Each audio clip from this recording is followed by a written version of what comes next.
Шағатай тілі мен қазақ тілі қалай байланысады және шағатай тілі қазір қайда кетті?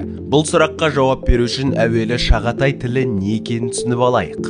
Шағатай тілі орта ғасырда орталық Азияда өмір сүрген түркі халықтарының ортақ әдеби жазба тілі. Бұл тілдің басқа атаулары да бар. Түркі, түркі, шығыс түркі немесе ескі өзбекше. Шағатай деп аталуының себебі Шағатай хандығымен байланысты. Шыңғыс ханның екінші ұлы Шағатай ханның ұлысы бүкіл орталық Азия мен шығыс Түркістанды қамтыған. Алайда бұл тілді қолданған халықтардың өздері Шағатай тілін жай ғана түркі тілі деп атаған. Шағатай тілі деген атау кейінірек қолданыла бастаған. Ресейлік отаршыл еңбектерде тіпті сарт тілі деп те аталған. 1924 жылы Өзбекстан Кеңес Республикасы құрылған соң, бұл тілді ескі өзбек тілі деп атап кетті.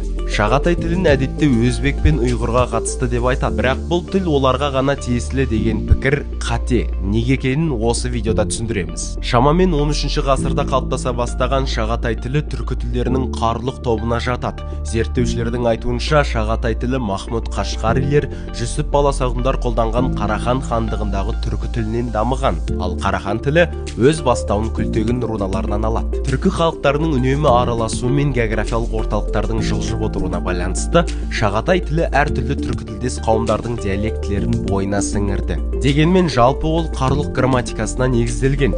Қарлұқтан басқа Шағатай тілінен оғыз тілінің ерекшеліктерін, сондай-ақ қыпшақтікін де байқауға болады. Сиқырлы тастардың бәрін жинап алған таныс секілді Шағатай тілі де түркі тілдерінің барлық белгілерін, сонымен бірге араб және парсы лексикасының едәуір бөлігін сіңіріп алып, орасан аумақтағы лингуа франкаға айналды. Шағатайша жазған авторлардың ішіндегі ең атақтысы Әлішер Науаи болып саналады. Науаи ең бірінші боп түркі тілін әдебиет жазуға лайық тіл екенін дәлелдеді. Ол заманда түркі тілі әдебиет жазуға қолайсыз, кедей тіл деп есептелген. Науаи бұл таптаурынды бұзғысы келіп, Мұхакамат әл-Лұғатайын, яғни екі тілдің салыстырмасы деген еңбек жазады. Мұнда ол түркі және парсы тілдерін өзара салыстырып, біріншінің әдебиетке жарамдырақ екенін дәлелдейді. Прозалық шығармалардың ішінде Әмір Темірдің өмір баяны, сондай-ақ одан тараған Моғол империясының негізін қалаушы Бабырдың атақты Бабырнамасы және түркмен ақыны Мақтұмқұлының туындылары бар. Мақтұмқұлын түркмен тілінің көптеген ерекшеліктерін Шағатай тіліне кіріктіріп, түркмен тілінің әдеби нормасын қалыптастыра бастаған. Қазақтарда да дәл сондай тұлға бар. Оның кім екенін білгіңіз келсе, видеоны соңына дейін көріңіз.